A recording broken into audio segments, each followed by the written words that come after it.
I came home that afternoon carrying 2 grocery bags and thinking about what to cook for dinner when I noticed something felt wrong before I even reached the door. The house was too quiet, the air felt sealed like it was holding its breath. I reached into my purse and pulled out my keys, the same keys I had used for decades, and slid one into the lock. It went in smoothly, but it did not turn. I tried again, slower, then harder still. Nothing. That was when I noticed the lock itself. It was new, too clean, too unfamiliar for a house that had known my hands for 42 years. My chest tightened, and for a moment my mind refused to accept what my eyes were seeing. Then I knocked once, then again, louder this time, and stood there waiting like a stranger on my own porch.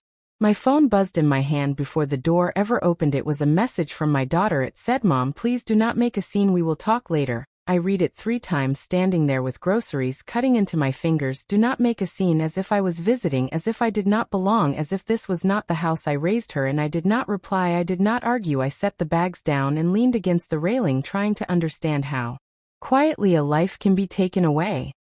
This house sat on a calm street in California with a lemon tree in the backyard that my husband planted the year our daughter was born. We bought it young and scared and proud. We painted the walls ourselves, fixed what broke ourselves, and paid it off early, because ownership mattered to us. When my husband died, suddenly the house became my anchor, my proof that something in my life was still solid. When my daughter asked to move back in after her divorce, I said yes without hesitation. Family always comes first. That is what I believed then.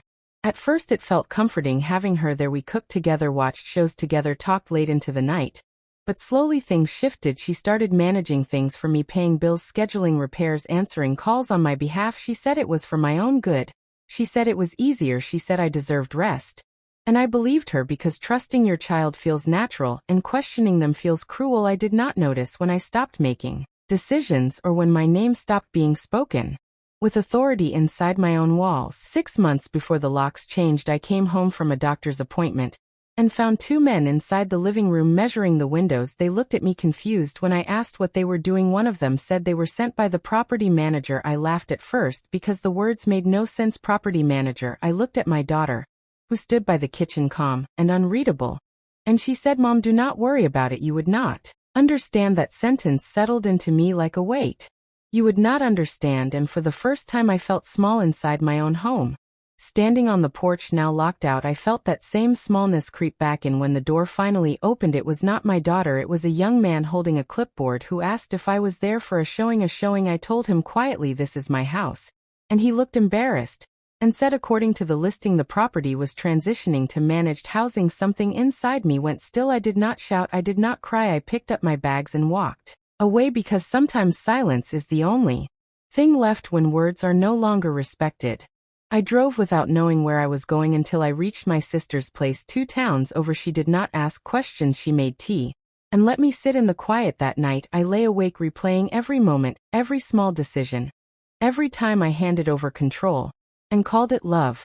And then somewhere between regret and exhaustion, I remembered something, a detail my daughter never asked about, because she never thought she needed to.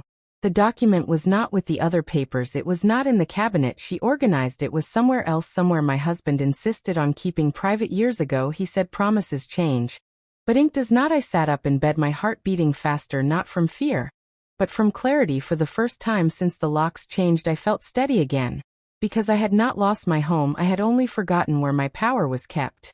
She thought changing the locks meant ownership. She thought control was physical. She forgot one old document, and that mistake was about to change everything.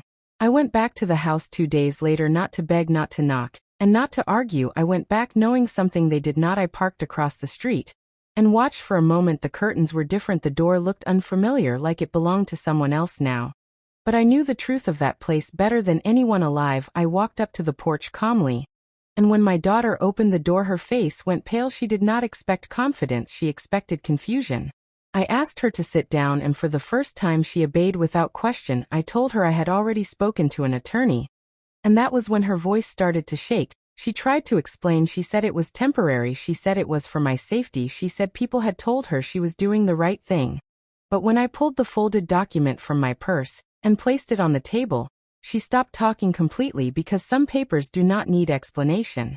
It was the original deed in my name alone, protected by a clause my husband added years ago after watching another family fall apart. It stated clearly that no transfer, no management, and no housing agreement could be made without my signed consent witnessed and recorded that consent never existed. Her hands trembled as she read it, and I watched her realize that every step she thought was control was actually illegal. The attorney arrived later that afternoon, calm, professional, and prepared. He explained things simply and without emotion. The locks were changed unlawfully, the management agreement was void, the showings were unauthorized, and the house was still legally and fully mine. My daughter cried quietly, but I did not feel anger toward her. I felt something heavier, disappointment mixed with clarity, because betrayal hurts most when it wears the face of love.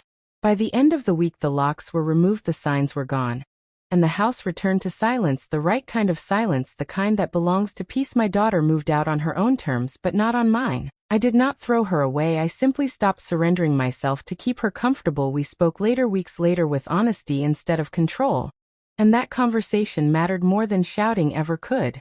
The first night alone again, I sat in the living room with the lights low and the window open. I listened to the house breathe the same way it always had. I realized then that strength does not arrive loudly, it does not slam doors or raise voices. Sometimes it shows up quietly in a woman who remembers one old document and finally chooses herself.